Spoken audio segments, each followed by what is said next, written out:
quero uma hamburguesa. Aqui al lado la puedes. Quero uma hamburguesa. Aqui al lado la puedes. ¿Cuánto sostiene? ¿Sí? Quero uma hamburguesa. Aqui al lado la puedes. ¿Cuánto sostiene? ¿Sí? ¿Te hizo, sabes? No. ¿Dónde? Mira, no me va a tomar pero también. No. Que estamos bromeando con el señor. Estaba tomando yo en serio. Lo que lleva aquí casi un año. No, yo tengo cuatro. Sí, tengo cuatro ratas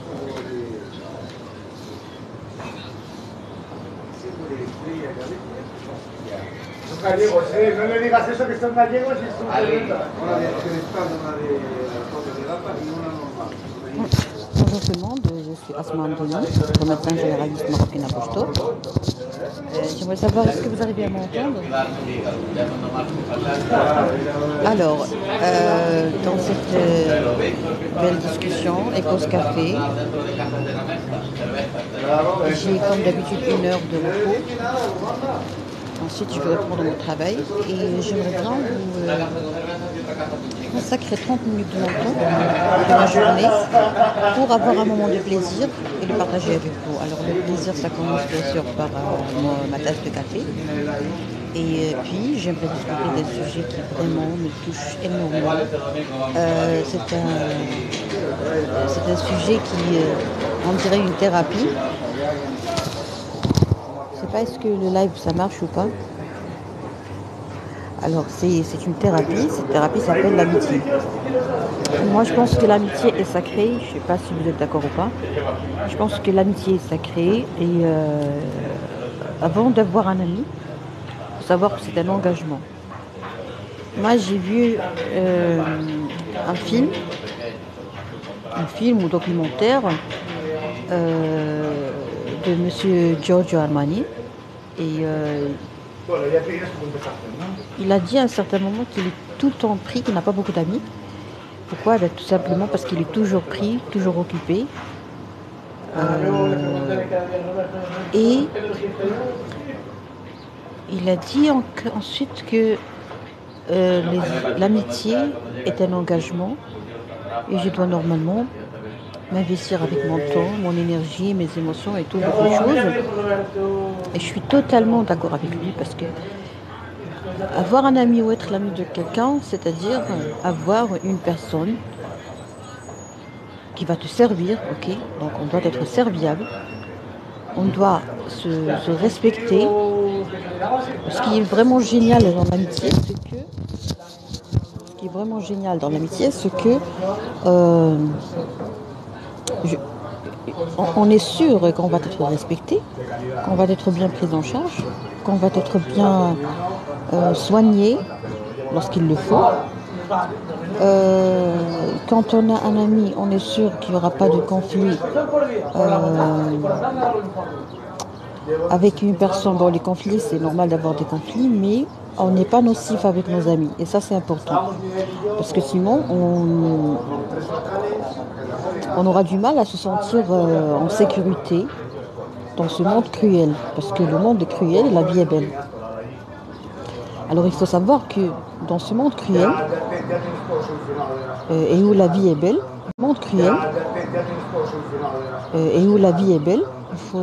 il faut connaître les bases et les axes de cette beauté. Pourquoi la vie est belle? Parce qu'il y a le Dieu, parce qu'il y a des parents, parce qu'il y a une famille, parce qu'il y a beaucoup de choses qui sont très importantes, la santé, beaucoup de choses, la lecture, le café, le soleil, le sport, les études, le travail, les loisirs. Mais il y a quelque chose de très sacré qui rend notre vie vraiment très belle, c'est les amitiés. C'est l'amitié. C'est les amis. Alors pourquoi je dis ça? Parce que moi, ça fait très très longtemps que je n'ai pas rencontré mes amis, mes vrais amis, de l'enfance, de la fac, du club, de Casablanca, vraiment, parce que moi j'ai grandi à Casablanca, je suis née, j'ai grandi à Casablanca. Alors hier, cette semaine, j'ai repris contact avec une amie Et vraiment, j'étais étonnée, positivement étonnée par le réchauffement du cœur que j'ai éprouvé. Et vraiment, j'aimerais exprimer toute ma gratitude au Dieu parce qu'il a créé des êtres vivants qui sont capables de nous rendre heureux et de nous aider à assurer un certain bien-être. Le bien-être, c'est très, très, très, très important, très cher et très précieux. C'est cher également. Le bien-être qu'on peut sentir et découvrir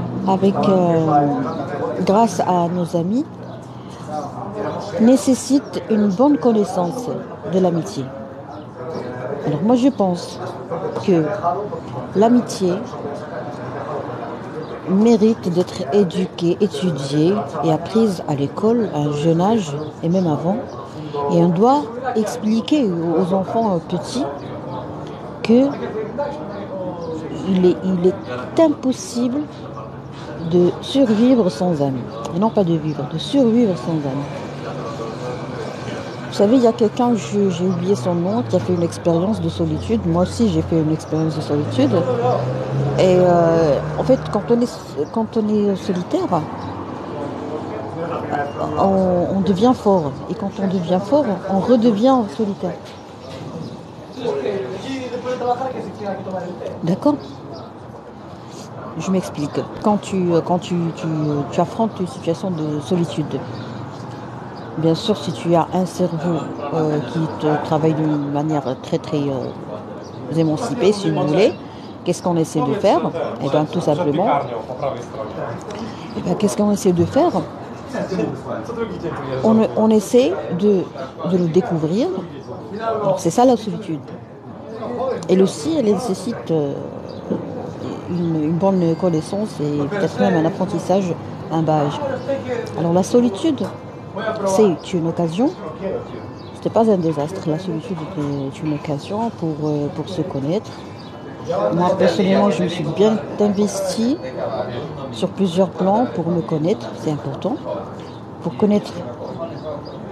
comprendre qui on est et pour connaître qui on est, il faut connaître notre origine.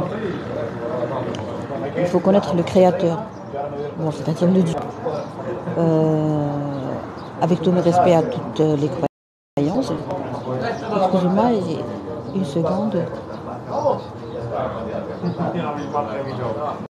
Excusez-moi, une seconde.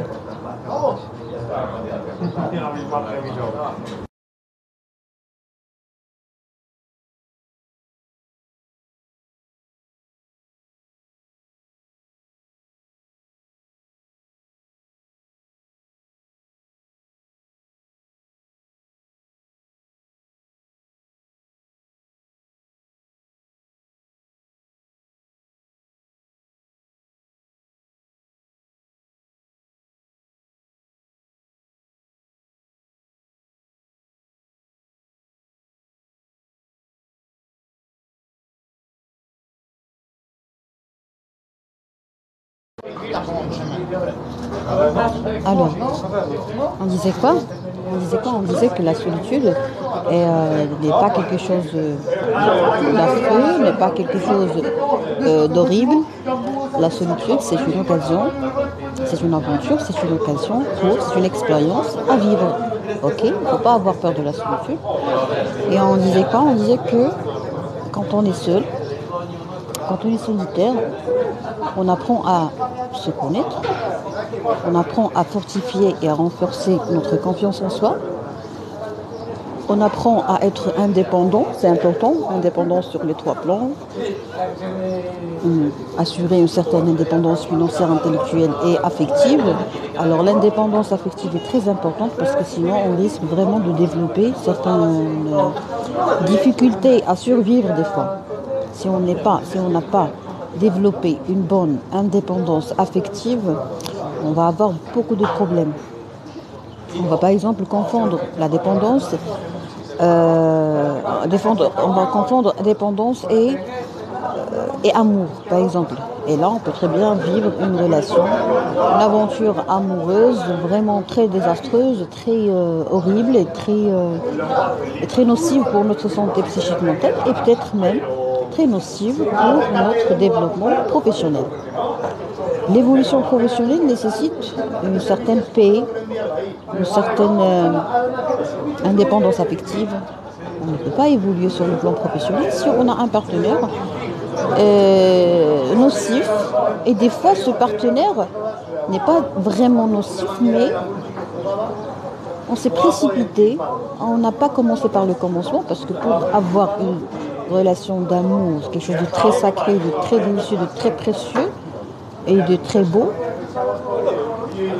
il faut d'abord développer une bonne personnalité. Pour moi, il est strictement interdit de rentrer dans des aventures amoureuses. Merci. Café léger.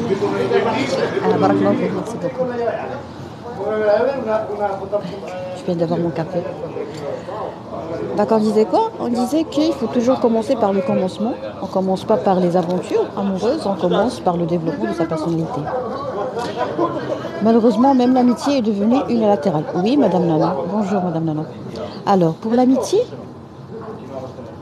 je vais vous répondre. Je vais juste continuer une petite idée que j'aime bien. C'est commencer par le commencement. Pourquoi? Parce que si on arrive à classer les choses, vraiment, on pourra... Merci beaucoup. Si on arrive uniquement à classer les choses, c'est-à-dire commencer par le commencement, à classer le problème de dépendance affective. Pourquoi? Parce que le jour J, où tu vas voir ton psychologue, où tu vas vraiment résoudre tes problèmes,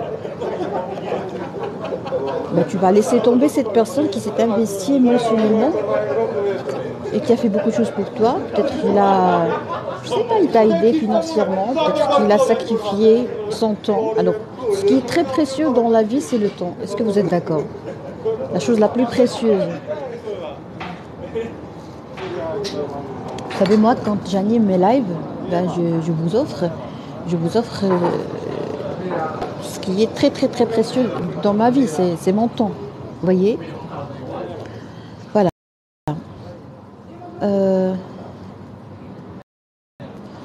Pour répondre à Madame Nanou, elle a dit malheureusement, mais l'amitié est devenue unilatérale. Alors, pour moi, l'amitié, c'est une expérience comme l'amour. Alors, l'amour nécessite normalement une fondation, chose qu'on ne trouve pas. L'amitié également nécessite une fondation, c'est-à-dire, moi personnellement, actuellement en 2023, avec la modeste sagesse que j'ai, je n'accepte pas les amitiés. Je n'accepte pas les amitiés. Je ne permettrai à aucune personne, femme ou homme, de devenir mon ami. Salam docteur, salam lalamina. Je ne permettrai à personne de devenir mon ami parce qu'il faut qu'il passe par une présélection.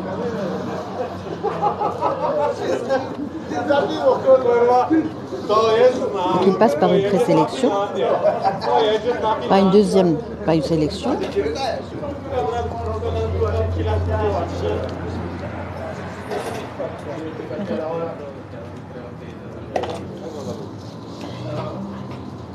Et puis, il va devoir passer un concours. Moi, je suis d'accord, très bien.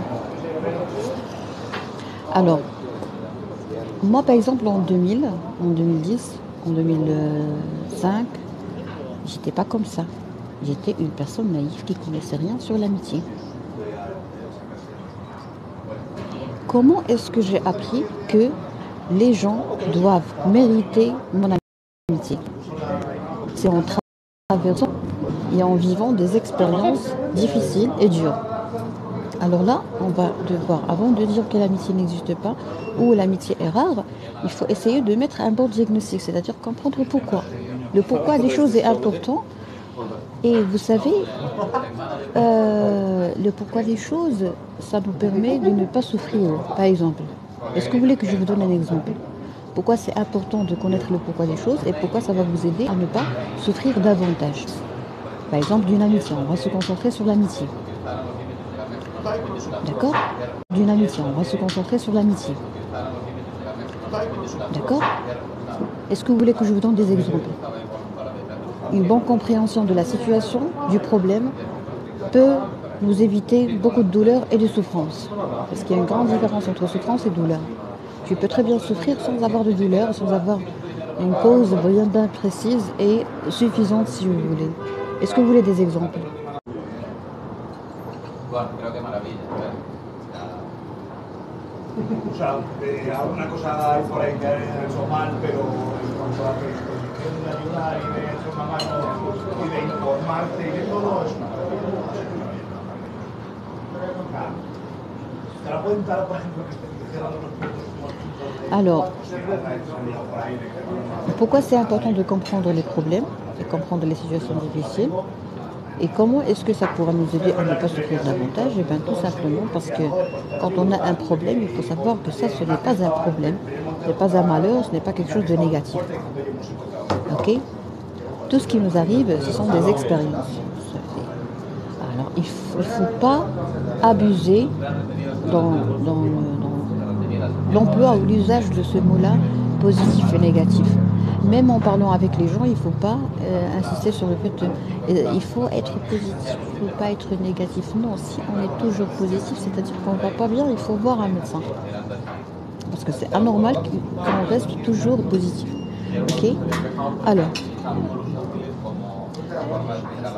le meilleur choix, car il est difficile de rencontrer quelqu'un qui vous comprendra et vous apprécie. Très bien. Alors là, j'ai aimé votre commentaire, Madame Nano. Je vais vous répondre. Pourquoi il faut comprendre les situations, comprendre les problèmes? Parce que quand on comprend un problème,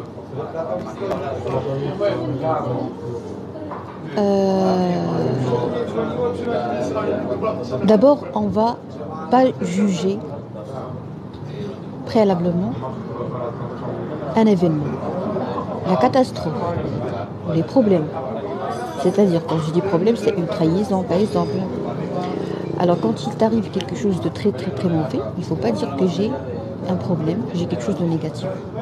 Il faut dire qu'il m'est arrivé quelque chose. C'est un événement. C'est pas la fin du monde, c'est un événement. Il y a un côté positif, mais nous, on est incapable de le voir parce que les gens, depuis longtemps, ils ont mis un jugement, ils ont établi des listes comme quoi le fait de ne pas avoir de l'argent, c'est un problème. En avoir, c'est quelque chose de très bien. Le fait de ne pas avoir un diplôme, c'est un problème. Le fait d'en avoir, c'est-à-dire que tu n'auras pas de problème. Et tu vas rapidement décrocher un bon poste.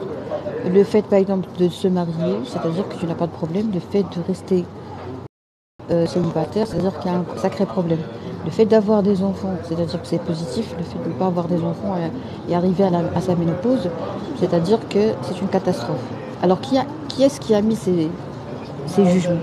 Qui est-ce qui a mis ce raisonnement? C'est un être humain, vous voyez? Mais ça, c'est très relatif. Si on arrive à comprendre la relativité, on pourra comprendre que les problèmes ne sont pas des problèmes, ce sont des événements. Mais comment on vit cet événement, c'est ça qui fait qu'il y a des gens qui ont tout, mais ils n'arrivent pas à déguster la vie. Je ne parle pas du bonheur, je parle de la vie. Ils ne sont pas déprimés. Non, la dépression, c'est autre chose. L'anédonie et la dépression, c'est autre chose. Et il y a des gens qui n'arrivent pas à déguster la vie. Pourquoi? Parce qu'on n'a pas compris, on n'a pas encore compris qu'il faut vivre la vie pour le meilleur et pour le pire. Donc, si tu viens dans ce monde et tu sais de faire les mains et les pieds pour vivre le bonheur à 100%, et si tu essaies d'éviter d'avoir peur et de rester craintif, d'avoir peur de tout, de la trahison des amis, de la trahison d'un partenaire, du décès de quelqu'un, de la pauvreté, je sais pas moi, de la maladie, de l'amputation, des accidents et tout, si on continue à avoir peur de tout, mais sincèrement, ce n'est pas une vie. Je ne sais pas si j'ai été si claire parce que je suis un peu perturbée, il y a beaucoup de monde ici qui parle à haute voix. Mais on pourra très bien traiter ça ultérieurement si vous pouvez très bien me laisser des commentaires sur ma chaîne YouTube Dr Asma Hamdouni. Et puis je vais essayer d'analyser et de répondre par des lives si vous voulez. Ok, très bien. Alors pour répondre à Madame Nanou, elle a dit un meilleur choix.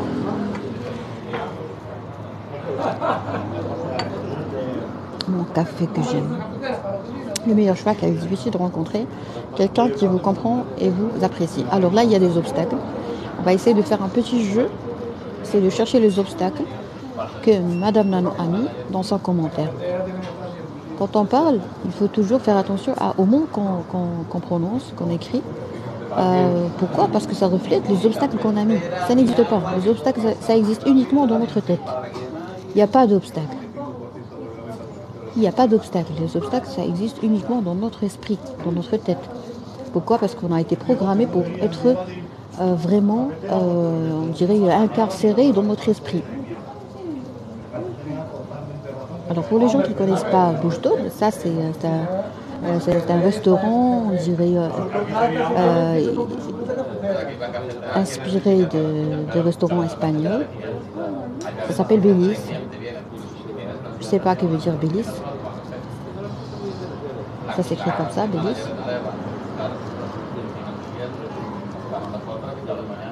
Alors là, on va voir les obstacles. Quand j'ai compris beaucoup de choses et que j'étais moins généreuse à parler ou à donner. Ah, bravo Madame Nanon. Donc là, il y avait un petit problème, c'est que vous étiez vraiment très généreuse. Être généreuse, c'est un avantage, c'est une qualité. Mais être généreuse, c'est comme de l'eau qui sort d'un robinet, qui sort, par exemple, du mur. C'est bien d'avoir de l'eau. Si j'ai pas d'eau, je pourrais pas manger, je pourrais pas boire, je pourrais pas laver mes mains, je pourrais pas prendre ma douche, je pourrais pas faire le ménage. Vous voyez? Alors l'eau, c'est important. Votre générosité est importante, elle est très bonne. Je n'avais plus d'amis. Ah, d'accord. Vous voyez? Donc vous, Madame Nanon, vous avez quelque chose de précieux. Mais cette eau qui sort d'un petit orifice, par exemple, nécessite un robinet. Alors nous, quand on est par exemple naïf, généreux, gentil, je sais pas moi, il faut savoir que nous, on n'est pas idiots, on n'est pas stupides. On est bien loin d'être cons. Non, trop bon, trop con, non, je suis pas d'accord. On est très intelligent parce qu'on a compris en fait, enfin que dans la vie, il faut qu'il y ait quelque chose de beau. Ça fait plaisir. Moi, j'ai jamais regretté. Moi aussi, j'ai vécu votre expérience. Je l'ai bien vécu, hein. Mais j'ai rien regretté parce que c'est beau. C'est beau d'être généreux. Mais il ne faut pas avoir une source d'eau sans robinet. Déjà parce qu'on va gaspiller notre eau. Et puis on va pouvoir abîmer le mur avec l'humidité et tout. On va fragiliser ce mur. Il ne faut pas fragiliser le mur avec une source d'eau uniquement parce que l'eau est importante et on ne peut pas survivre sans eau. Vous voyez? Alors si on arrive à bien déployer ce raisonnement, vraiment, on va cesser. Vous allez cesser de vous culpabiliser. Vous allez cesser de vous sentir moins intelligente, pour ne pas dire autre chose. Vous n'allez pas regretter, et c'est important. Il ne faut jamais rien regretter. Et puis voilà, il faut savoir que vous êtes une bonne personne. Vous voyez? Parce que si vous ne suivez pas mon raisonnement, vous allez vous culpabiliser, vous allez regretter, vous allez être craintif, vous allez avoir une phobie d'échec, je ne sais pas, vous allez peut-être développer une phobie d'échec, vous allez avoir peur de perdre des gens uniquement parce que vous avez peut-être du mal à dire non. Alors ça, c'est autre chose, c'est un grand sujet qu'on pourra traiter ultérieurement. Si vous avez du mal à dire non, c'est-à-dire que vous allez souffrir toute votre vie. Si on fait un petit exercice uniquement pour s'encourager à partir chez un professionnel de santé bien expérimenté, là je parle des psychologues et des psychiatres, pour traiter ce mal à dire non, quelque chose qui remonte toujours à l'enfance, je pense qu'on pourra devenir quelqu'un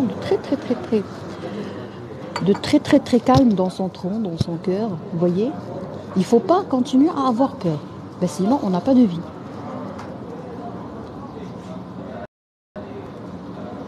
Il est interdit de continuer à avoir peur.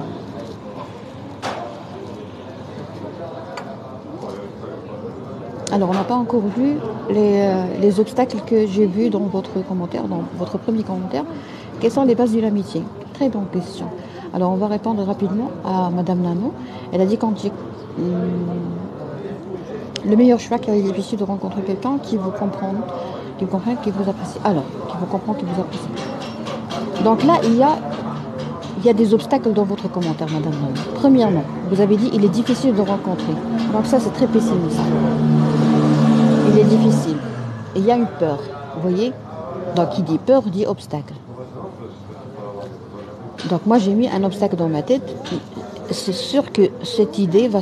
Vous voyez? Donc qui dit peur dit obstacle. Donc moi j'ai mis un obstacle dans ma tête.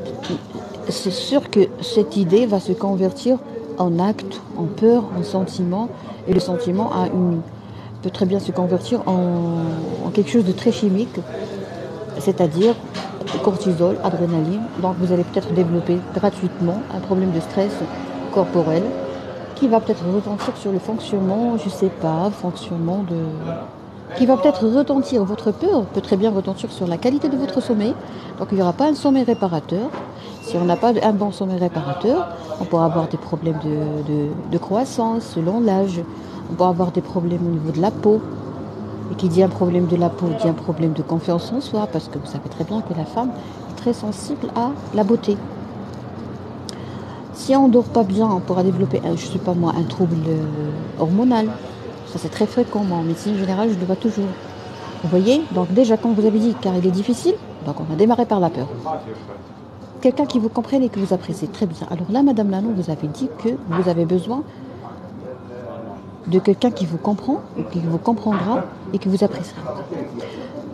On a tous besoin d'une compréhension et qu'on soit apprécié.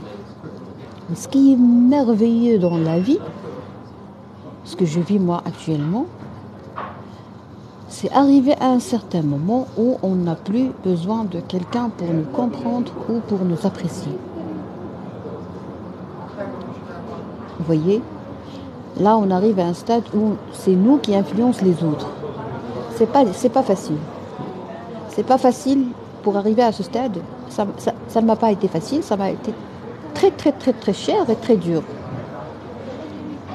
J'ai perdu beaucoup de choses pour comprendre enfin que Asma, tu n'as besoin de personne pour t'apprécier ou pour te comprendre. Mais moi, je suis très généreuse et je vais tout partager avec les gens, bien sûr en français, parce qu'en arabe, vraiment, j'arrive pas, j'ai tout fait, j'arrive pas.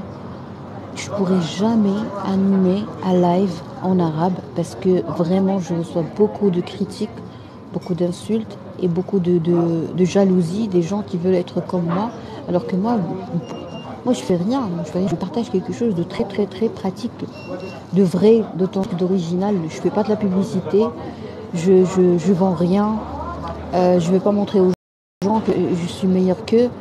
Mais vous savez très bien, malheureusement, nous les Arabes, il faut beaucoup de travail. Il faut travailler sur un point très important, c'est de ne pas se mêler des affaires des autres. Je souffre énormément durant les lives en arabe, avec tous mes respects. Mais je ne comprends pas la jalousie des gens. Alors si vous voulez faire la même chose que moi, vous pouvez très bien animer des lives. Moi je ne vous ai jamais interdit de faire des lives. Vous voyez ? Mais c'est malheureux. Et ça, tout ce problème, cet esprit arriéré est en rapport avec la qualité de scolarisation, avec ce qui se passe dans les écoles. Dans les écoles, dans les pays arabes, on tape les gens, on les punit, on les frappe, on les tabasse. Pourquoi ? Uniquement parce qu'il n'a pas appris une récitation, parce qu'il n'a pas bien écrit durant une autodictée. Moi, je suis contre la punition. Il ne faut jamais punir un enfant. Quand tu punis un enfant, tu crées un monstre. Avec un faux gentil, avec une colère réprimée. Vous connaissez la colère réprimée ? Ça, c'est la catastrophe. Il y a même des cas de zoophilie.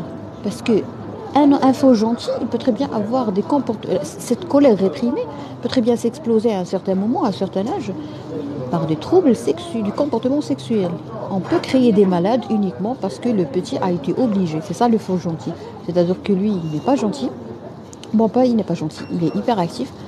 C'est un petit qui veut jouer, qui veut bavarder, qui veut tirer, mais on l'interdit d'être lui-même. On l'interdit d'être un homme, un petit. On lui demande par exemple d'être si sage, d'être gentil, de ne pas jouer. Mais quand on interdit à un enfant, à un petit élève, quand tu m'interdis de jouer, alors que moi je suis une gamine, ma profession principale c'est jouer. Jouer et apprendre l'assiduité et beaucoup de choses. La discipline. Mais si tu m'interdis de jouer, de rire, punir un petit à l'école uniquement parce qu'il n'a pas pu tenir son fou rire, mais c'est la catastrophe. Mais il faut vraiment voir quelqu'un.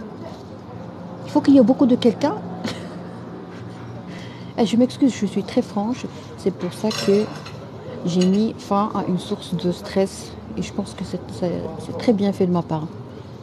Alors, en restant dans le commentaire de Madame Nanou, vous avez dit il est difficile, donc il y a une petite peur. C'est pas méchant, c'est pas méchant. Alors, en restant dans le commentaire de Madame Nanou, vous avez dit il est difficile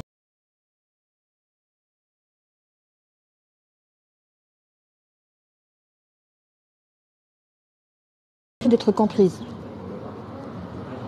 Un jour, vous n'allez plus avoir besoin de cette compréhension. Vous allez arriver à un stade de liberté où vous allez dire que moi je suis sûre de ce que je fais. Et si quelqu'un me comprend ou ne me comprend pas, c'est son problème. Mais là, il y a un grand point d'interrogation. C'est quoi?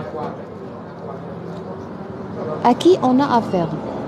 Si par exemple je suis mariée, si je suis mariée avec un homme qui ne me comprend pas et que j'ai des enfants avec lui, ça c'est une catastrophe ça. Ça, c'est une catastrophe.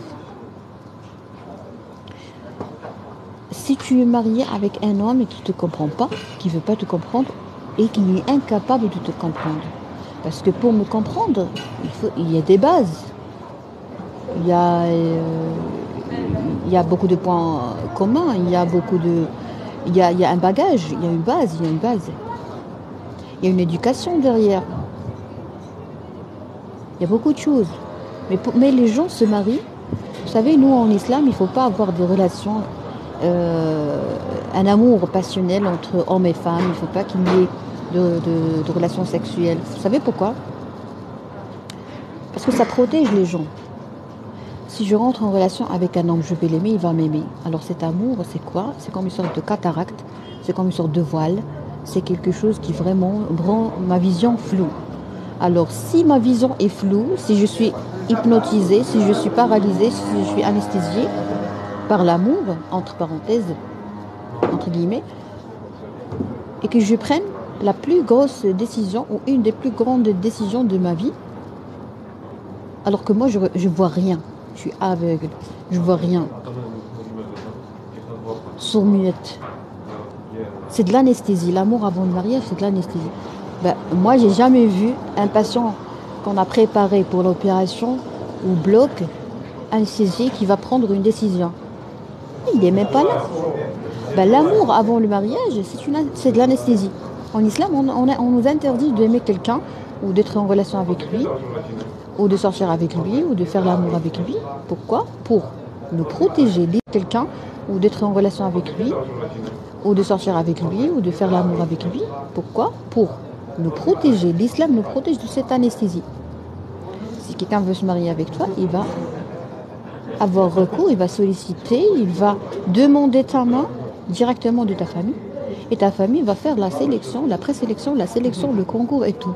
Donc ça va t'aider à ne pas tomber dans une situation où tu es follement amoureuse de quelqu'un. Tu vas devoir faire un psychologue. Enfin, si tu es émancipé. Si tu ne l'es pas, tu ne vas pas voir un psychologue. Alors ça, c'est une catastrophe. Parce que ça, c'est pas de l'amour. C'est pas de l'amour. L'amour, il faut y des bases pour l'amour, pour parler de l'amour. Alors, c'est de la dépendance affective. C'est j'ai besoin de quelqu'un pour qu'il me comprenne, pour qu'il m'apprécie. Parce qu'il y avait quelque chose dans mon enfance, mon adolescence. Parce que, je sais pas, j'avais un rêve que j'ai pas pu réaliser. Permettez à vos enfants de réaliser le rêve pour l'amour de Dieu. Écoutez-moi bien. Faites tout ce que vous voulez faire dans votre vie. Vous avez une seule chance, une seule opportunité pour vivre. Faites tout ce qui vous traverse l'esprit. La vie ne mérite pas trop de sacrifices. Il ne faut pas sacrifier son rêve. Il ne faut pas sacrifier son rêve. J'ai un rêve, je vais le réaliser. Si je n'arrive pas, si je meurs avant, bien sûr, en respectant la loi, en respectant la religion qu'on y croit. Vous voyez? Alors, quand on réalise, quand on a un atout, quand on a un loisir, ça renforce notre confiance. Un barrage, ça me permet de ne jamais avoir besoin pour me sentir à l'aise, pour me sentir heureuse. Il ne faut pas attendre le bonheur de quelqu'un, il faut créer son bonheur. Quand on arrive à un point où on crée notre bonheur, on n'a pas besoin que quelqu'un nous apprécie ou nous comprenne. Je m'en fiche des gens. Moi, par exemple, je fais les lives.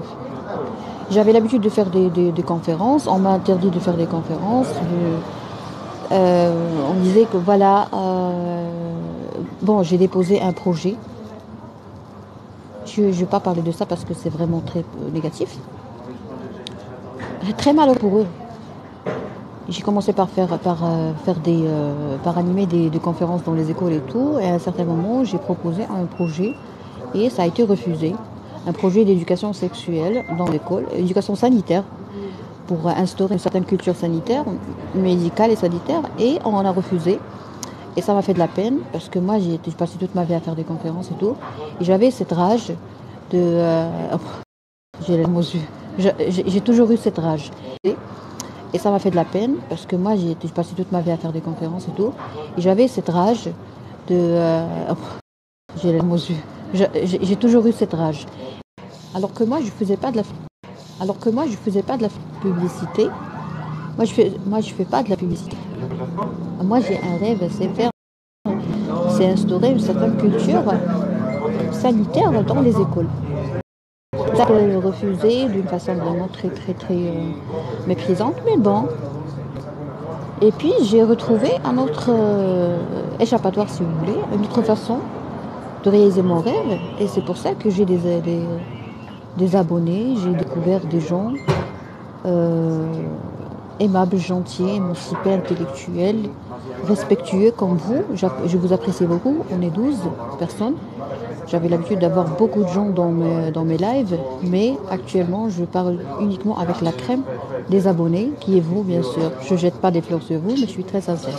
Très bien. Alors, tout ça pour vous dire que si vous avez besoin de quelqu'un pour vous apprécier, vous comprendre, alors moi, j'ai développé une façon.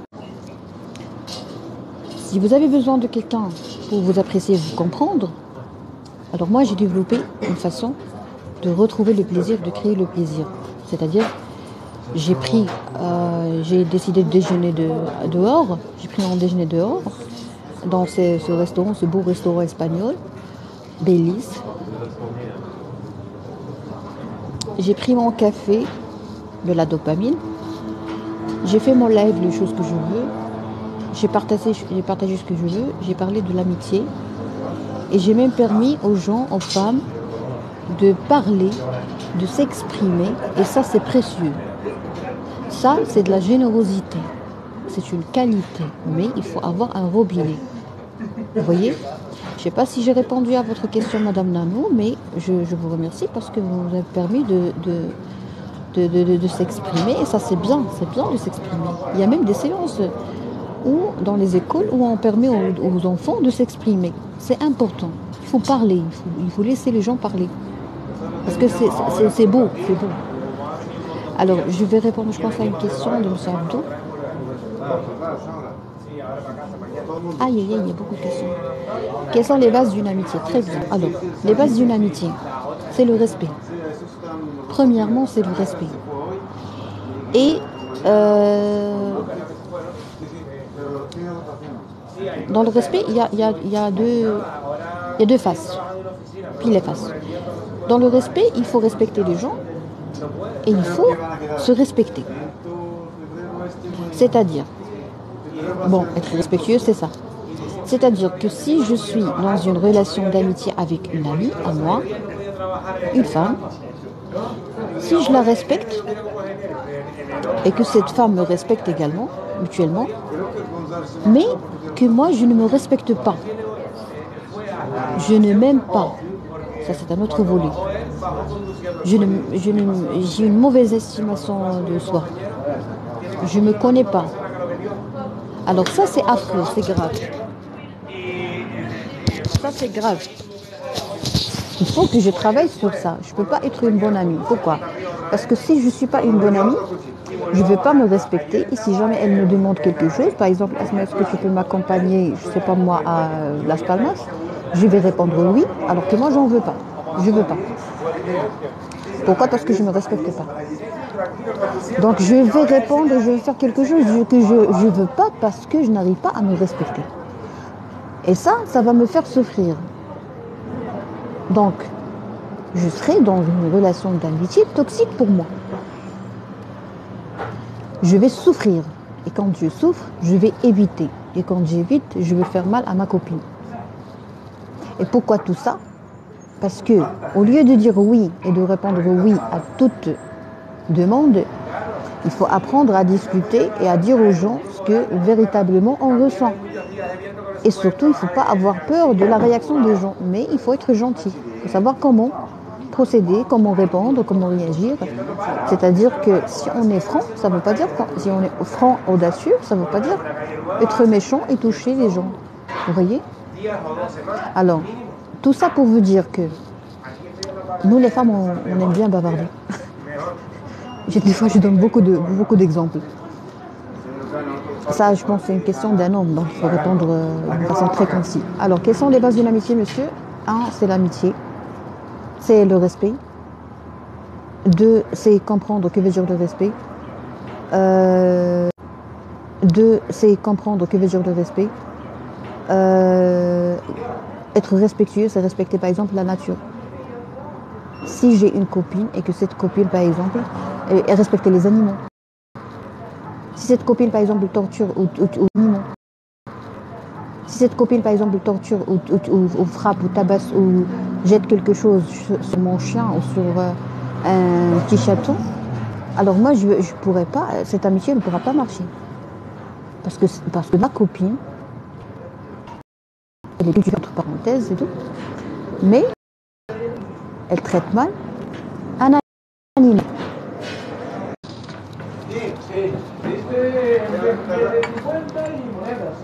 Vous voyez? Alors pour moi, les bases de l'amitié, c'est le respect. 1. Quand on se respecte, tout est lié au respect. Quand on se respecte, on ne profite pas de nos amis. Il faut qu'il y ait de l'amour. Alors pour aimer un ami ou une amie, il faut s'aimer. Il faut commencer par s'aimer. Vous voyez? Quand on parle du respect, le respect c'est en général. Quand on parle de l'amour, c'est quelque chose de très général, vague si vous voulez. Donc pour que j'aime ma copine, il faut que je m'aime. Si je ne m'aime pas, c'est-à-dire que je ne pourrais pas aimer ma copine. Par exemple, moi, quand je m'aime, je prends soin de ma santé. Je prends soin de ma santé, de mon sommeil, de ma beauté, de beaucoup de choses. Quand je m'aime, je n'aime pas que quelqu'un me parasite. Je n'aime pas que quelqu'un me demande par exemple le numéro de téléphone de mon fiancé. Je n'aime pas que quelqu'un lit mes messages. Vous voyez? Quand je m'aime, je ne m'insulte pas, je cite pas mes défauts avec tout le monde, je parle pas de moi d'une façon vraiment très très très méchante, vous voyez. Mais si je n'arrive pas à m'aimer, je risque de maltraiter ma copine. Par exemple, je peux très bien lui poser des questions qui sont très intimes. Je peux très bien, je vais la maltraiter. Je ne peux pas bien traiter quelqu'un si je ne m'aime pas. autre chose, l'amitié entre hommes et femmes, ça existe, mais uniquement chez les gens qui ont fait un très grand travail sur eux et qui ont une éducation sexuelle vraie. C'est-à-dire, l'éducation sexuelle, beaucoup de gens croient que c'est réussir un acte sexuel. Ça, c'est dégoûtant. Alors, s'il y a des gens qui croient que l'éducation sexuelle, c'est comment attirer, comment faire les préliminaires, comment assurer un orgasme, c'est-à-dire que c'est dégoûtant. L'éducation sexuelle, c'est connaître son sexe. Je suis une femme. Je suis une fille. J'ai 6 ans. Alors, l'éducation sexuelle, ça commence dès l'enfance et on parle aux enfants et on parle à chacun d'une façon qui est vraiment très adaptée à son âge et personnalisée. Vous voyez, par exemple, il faut dire à un petit, à un garçon, il faut lui dire qu'il faut être fier de son sexe. Il ne faut pas avoir peur de son sexe, avoir honte de son sexe. Pour une petite, il faut lui dire que toi tu es une fille, tu es une fillette, tu es une princesse. Il faut qu'elle aime le fait qu'elle est une fille. Malheureusement, il y a des gens qui disent à une petite de, je sais pas moi, de 5 ans, de 6 ans, moi j'aurais bien aimé avoir un garçon, parce que le garçon va porter mon nom. Mais une fille, peut-être qu'elle va te porter toute sa vie. Ça, c'est pas intelligent. C'est bien loin d'être intelligent. Et vraiment, moi, ça me dégoûte. Et ce qui me dégoûte davantage, c'est que les gens n'y croient même, ne savent même pas ça. Alors, l'éducation sexuelle, c'est par exemple montrer à une petite comment se laver, comment faire sa toilette intime, est-ce que c'est important de faire une toilette intime, comment ça se fait, comment utiliser sa serviette. Il ne faut pas avoir peur de ses premières gouttes de sang. Par exemple, durant sa ménarche, c'est-à-dire première règle. Vous voyez? Alors tout ça, toute cette parenthèse pour vous parler de l'éducation sexuelle, je vous ai donné juste quelques exemples pour vous dire que l'amitié entre hommes et femmes, et ça existe, mais ça nécessite que vraiment cet homme et cette femme aient une véritable éducation sexuelle où on arrive à ne jamais souffrir de frustration. Les frustrés, normalement, ne doivent pas rentrer dans des relations d'amitié. Ils doivent normalement voir quelqu'un. Vous voyez? C'est-à-dire voir un psychologue. Vous êtes frustré. La frustration, c'est quoi? La frustration, c'est une excitation sans orgasme. C'est quelqu'un qui est toujours excité, qui n'arrive pas à avoir un orgasme vrai, normal. C'est quand quelqu'un qui part dans la rue, par exemple, je tire n'importe quoi, qui part dans la rue, qui essaie de se mettre en contact avec les gens, avec les femmes, avec les enfants, avec les animaux, je sais pas moi. Alors ces frustrés sexuellement sont très nocifs, mais malheureusement, ce sont des hypocrites dans la plupart des cas. C'est-à-dire, méfiez-vous des gens qui mettent une casquette de psychologue alors qu'ils ne le sont pas, qui se montrent vraiment très compréhensifs, qui essayent d'expliquer beaucoup de choses, qui essayent de vous assurer une bonne écoute. Pourquoi? Uniquement pour comprendre comment vous réfléchissez, comment vous raisonnez. Et par la suite, ils vont vous demander par exemple des choses, ils vont profiter de vous, abuser de vous, essayer d'entrer dans une relation d'amour. Si vous connaissez quelqu'un, essayez de commencer par une bonne phase d'amitié. Si quelqu'un te demande par exemple, je veux entrer en relation avec toi, très bien, tu vas être mon ami pendant 1 an. C'est bon? S'il n'est pas respectueux pendant 1 an, c'est-à-dire que cette personne n'a pas un sens de patience, n'a pas une forte personnalité, et que cette personne vraiment ne sert à rien, à part créer des problèmes. Si vous aimez les problèmes, c'est votre vie. Moi, je ne me mets pas des affaires. Alors voilà pour moi les bases de l'amitié. Primo, le respect. Deuxièmement, s'aimer déjà. Puis avoir vraiment une grosse tête. Bomberas. avoir une grosse tête, avoir beaucoup d'informations, beaucoup de formations, beaucoup d'études, beaucoup de diplômes, beaucoup de recul, beaucoup d'expérience, de la sagesse, beaucoup de choses. Je ne peux pas dire toutes les bases de l'amitié parce que je vais devoir répondre à quelqu'un d'autre, mais on pourra traiter ultérieurement ce sujet, il est très important et très bon pour la santé. Alors, reprendre confiance de nouveau après avoir été trahi est difficile. Il est interdit, Madame Moumina, il est interdit de refaire confiance à quelqu'un qui nous a trahis. On reprend la paix, point. Tu m'as trahi parce que tu es quelqu'un de malade. Comme ça. Dans votre tête, madame, vous allez dire que cette personne m'a trahi. Pas parce qu'elle est malade, non, parce qu'elle est malade. Elle doit voir quelqu'un. Alors si cette personne part voir un psychologue, le psychologue va par exemple lui proposer 20 séances, 30, je ne sais pas moi, combien de traumatismes a vécu. Et si je pars la dernière séance avec ce psychologue et que le psychologue me dit « Madame, votre époux va très bien, W. Il va très très bien, il n'a pas de problème. Je vous invite vous aussi à venir. » Bien sûr, il va vous inviter bien avant. Parce que les psychologues, dans leurs séances, en général, et les psychiatres, ils invitent toute la famille. C'est important. Toute la famille, les connaissances, les partenaires, vous voyez, et les amis, des fois. Alors, si vous avez une confirmation d'un professionnel de santé directement, sans message, sans WhatsApp, sans appel vidéo, parce que tout peut être truqué. Alors, à ce moment-là, et après avoir bénéficié vous-même d'une prise en charge par un psychologue, et si le psychologue vous confirme que vous les deux, vous êtes normaux, vous n'avez plus de problème, votre enfant, vous êtes vraiment réconcilié avec votre enfant intérieur, vous avez digéré vos traumatismes, vous allez très bien, vous allez travailler sur votre confiance en soi, alors à ce moment-là, vous allez même peut-être, je ne sais pas, vous allez vous comprendre tous les deux que vous n'êtes pas fait l'un pour l'autre. On peut très bien être très gentil, très bon, très bon pour la santé. On peut très bien être très gentil, très bon, mais on n'est pas fait l'un pour l'autre. Qui est-ce qui va comprendre ça? Ce sont les grosses têtes. Donc, pour répondre à votre question, reprendre confiance de nouveau après avoir été trahi difficile, c'est-à-dire que vous voulez revivre la souffrance et que vous allez mériter la deuxième souffrance. Ce monsieur m'a trahi. Ma copine m'a trahi. C'est une traîtresse. Jusqu'à la fin de sa vie.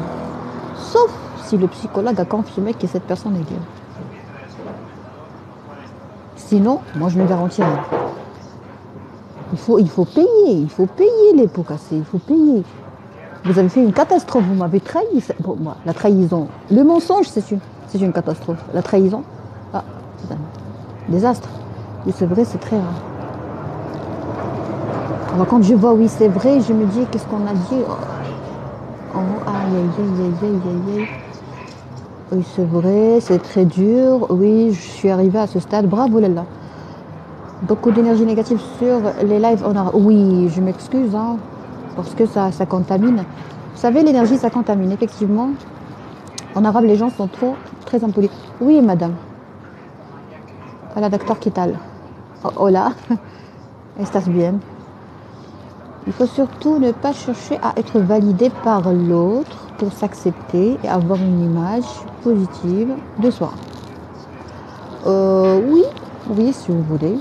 Alors, être validé par l'autre, c'est quelque chose qui remonte, c'est un programme qu'on met dans la tête, dans l'esprit de l'enfant, depuis son enfance, depuis son enfance. Il essaie toujours d'être validé par un professeur, par un enseignant, par une institutrice, par sa nounou, par sa maman, par la société. L'image que nous avons de nous, c'est l'image que notre maman et notre entourage, notre entourage vraiment très proche, a eu de nous. Je suis devenue comme cela. Bravo Lala. Selon Covey, le Stephen Covey est là. Selon Covey, il faut chercher à comprendre avant de chercher à être compris. Oui, bravo. Merci. Je vous en prie, Lala. On vous aime, docteur, et j'ai recommandé tous mes amis de voir vos vidéos sur YouTube. Merci beaucoup, Lala. C'est aimable. Ça fait plaisir. Moi aussi, j'apprends de vous. Docteur, s'il vous plaît, pourquoi l'amitié est rare? Alors, l'amitié est rare parce qu'on ne le connaît pas. On n'a pas étudié ça à l'école. L'amour est rare parce qu'on n'a pas étudié l'amour. Il y a beaucoup de gens qui ont de la dépendance affective qui croient que c'est de l'amour. Il y a beaucoup de gens qui ne comprennent pas l'amitié. Alors, dans l'amitié, ça c'est une question très pertinente. Dans l'amitié, il y a ce qu'on appelle, dans les relations, il y a beaucoup de types de relations. Il y a une relation de win-win, c'est-à-dire gagnant-gagnant.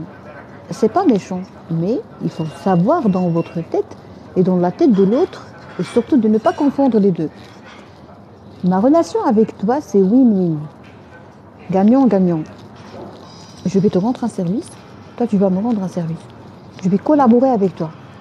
Ça existe et c'est bon, c'est bien. Et c'est même bon pour la santé d'avoir des relations de ce type. Mais il ne faut pas mélanger amitié et collaboration. Je collabore avec toi, il faut qu'il y ait des papiers.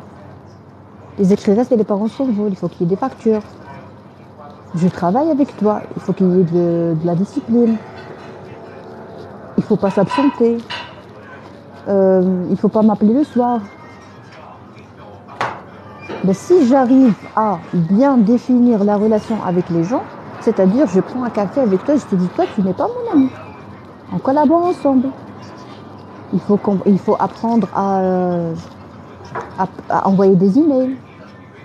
Il faut apprendre à passer cette personne qui ne connaît pas, est-ce que c'est une amie ou qui essaie de me manipuler. Il faut lui dire, voici le numéro de mon comptable. Mon comptable va, par exemple, vous contacter. Protégez-vous. Pour se protéger, il faut avoir de l'indépendance intellectuelle. Vous voyez ? L'indépendance intellectuelle, c'est-à-dire que si vous avez une relation d'amitié avec quelqu'un, le professionnel qui va, ou l'expert qui va vous définir l'amitié, ça serait par exemple un psychologue, un psychiatre, un sociologue, un médecin traitant, beaucoup de choses. Alors vous devez avoir de l'indépendance intellectuelle, c'est-à-dire que vous allez bien vous informer sur tous ces points-là de la part d'un professionnel, d'un expert, et non pas de la part de n'importe qui ou d'une vidéo que vous avez trouvée aléatoirement sur Internet. Vous voyez, il faut qu'il y ait de la science.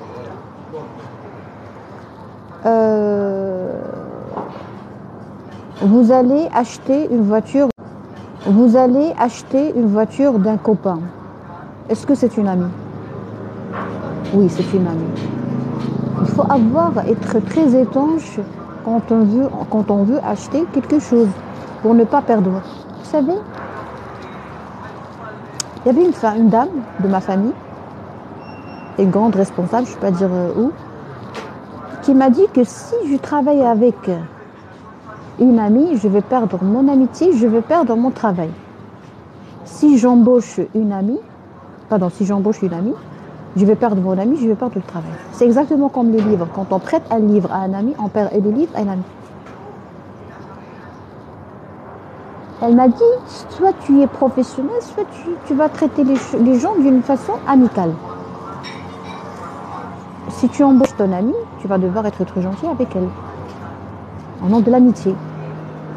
Si on est toutes les deux émancipées, on travaille d'une façon vraiment très rationnelle, elle va comprendre que de 8h à midi, ou de 8h à 16h, tu n'es pas mon ami. Tu es ma secrétaire. Ou tu es une employée chez moi que je dois respecter. Il y a une relation professionnelle entre moi et toi. Et après, c'est autre chose. Mais ça, c'est rare. Alors, si la dame n'arrive pas à comprendre ça, si elle mélange tout, si elle fait la pistonnée dans ton projet, eh ben ça c'est méchant. Il faut la virer, hein, il faut la renvoyer. Madame, il faut être égoïste. Parce que c'est ton gagne-pain. Tu ne peux pas venir me détruire mon projet avec ton irresponsabilité pour garder ton amitié qui ne sert à rien. Ce n'est pas une amitié, ça. Vous voyez, si je profite de mon ami, c'est-à-dire que ce n'est pas de l'amitié. Je suis très fatiguée, je dois reprendre mon travail. Je vous dis à la prochaine. Je vais lire rapidement les commentaires juste pour m'inspirer pour les prochains lives. Il faut éviter d'étouffer ses amis. Si une petite absence ne fera de mal à personne. Oui, bravo. De là, je n'ai plus de problème. Je me suis détendue et j'ai compris que l'amitié, Avec respect, ne donnons pas. Oui. Mais si on donne, c'est pas la fin du monde, sauf que il faut pas que vraiment je souffre dans une amitié. Il faut pas souffrir. On n'est pas là pour souffrir. Si la souffrance est là, si la douleur, la souffrance, un événement pénible est là, on va pouvoir vivre, on va devoir apprendre à vivre les difficultés. Mais il ne faut pas vraiment s'engager dans une relation de peine. Ah oui, avant d'oublier. Si tu as une amie qui est malade, qui a une dépression, cessez de faire le psychologue. Pour l'amour de Dieu, cessez de faire le psychiatre. Vous voyez? Cessez de faire le psychiatre. De ton ami, de ta copine, de ta fiancée, de ta bien-aimée. Vous n'êtes pas une clinique de psychiatrie. Et si vous voulez vivre l'expérience, c'est-à-dire que vous avez bien mérité la souffrance. On ne parle pas avec les malades. Les malades doivent être traités par des professionnels de santé. Si vous découvrez que cette personne est malade, vous allez vraiment vous retirer tranquillement. Sinon, vous passez par une période de présélection, de pré-embauche. Elle veut être ta copine, tu ne l'invites pas chez toi. Elle doit réussir son concours.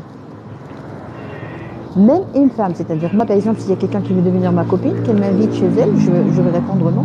Je ne peux pas partir chez toi. Parce que tu n'es pas ma copine, tu n'es pas mon amie. On peut prendre un café, il est où le problème? Il faut aller étape par étape. Effectivement. Marhaba, très bien, oui. D'accord. Alors, je ne sais pas, est-ce que j'ai bien répondu à vos questions, mais ce que j'en suis sûre, c'est qu'on a passé du bon temps, surtout les femmes, parce que je parle d'une façon, parce que je suis une femme, et je sais très bien comment ça marche dans notre tête. Pour les hommes, je sais que je parle trop, mais bon, si vos épouses, vos copines, vos frères, vos sœurs, vos filles sont très heureuses d'avoir vu cette vidéo, normalement, ça devrait vous faire plaisir. Vous allez voir ma vidéo sur ma chaîne. D'Axel Asmani. Alors méfiez-vous, avant de terminer, méfiez-vous des faux comptes. Je contacte personne, je réponds à personne.